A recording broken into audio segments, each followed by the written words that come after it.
The sun had just begun to dip behind the old warehouse district, tinting the sky with shades of deep orange and purple.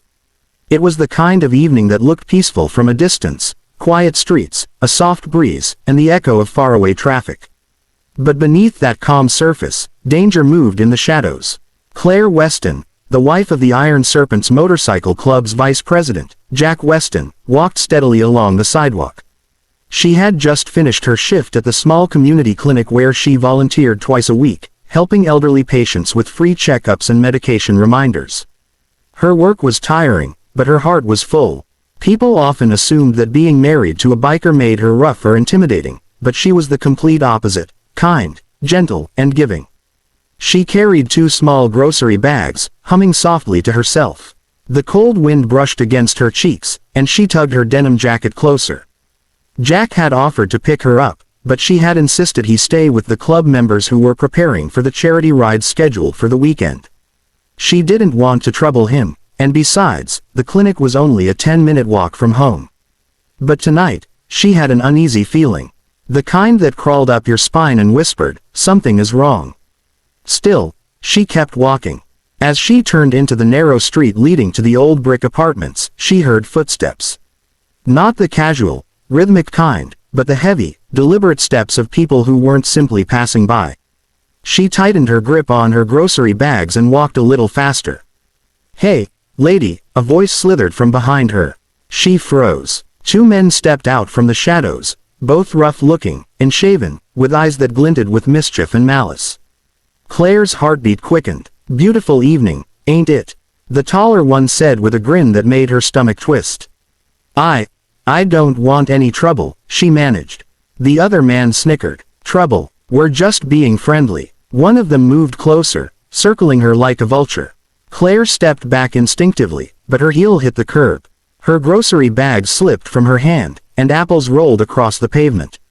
The taller man stepped forward and shoved her against the wall. The impact knocked the breath from her lungs. She gasped, struggling to stay alert, her eyes darting desperately for an escape. "Please, let me go," she whispered. "Relax," the second man said, gripping her arm with cruel force. "We just wanna talk." But their intentions were clear. And Claire felt fear freezing her from the inside out. She tried to scream, but the taller man slapped a hand over her mouth, silencing her struggle. The sharp pain stung her cheek, and her head spun. Her phone slipped from her jacket pocket and hit the pavement with a loud crack. The screen flickered, still glowing faintly. The taller thug glanced down at it but didn't notice that as it fell, it accidentally dialed the last saved number.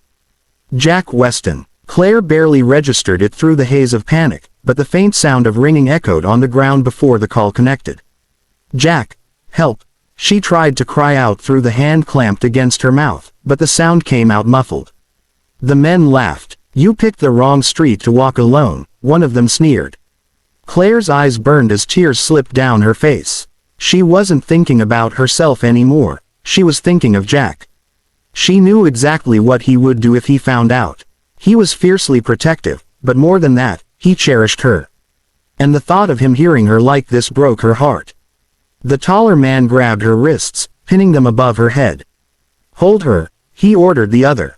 Claire thrashed, but her strength was no match for them. Her knees scraped against the rough brick, sending sharp pain up her legs. She gasped helplessly as fear choked her. "Stop struggling," the thug growled. But Claire wasn't listening anymore. Because somewhere far away, inside the Iron Serpents clubhouse, Jack Weston's phone lay on the table, buzzing. Jack had been in the middle of discussing route plans with Tank, the club president, and a few other bikers. Laughter filled the room, engines revved in the distance, and music thumped softly. But the moment the phone buzzed, something primal inside Jack stirred. He instinctively reached for it. Claire never called twice, and she never called during club meetings. The second he answered, the background noise froze. He heard shuffling. He heard Claire's muffled cry. He heard a man's voice say, "Stop struggling."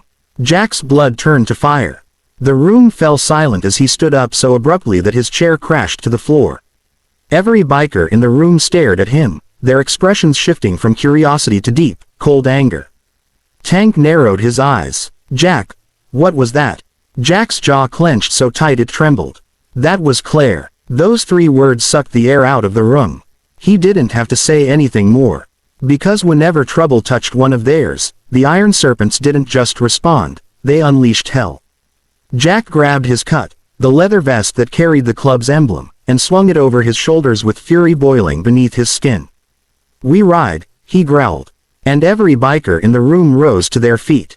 No hesitation, no questions, no mercy. The roar of engines erupted a moment later, shaking the clubhouse walls as a convoy of black motorcycles rolled into the night, determined to find Claire, and the men who dared lay a hand on her. They didn't know who those thugs were. They didn't know why they attacked her. But they did know one thing.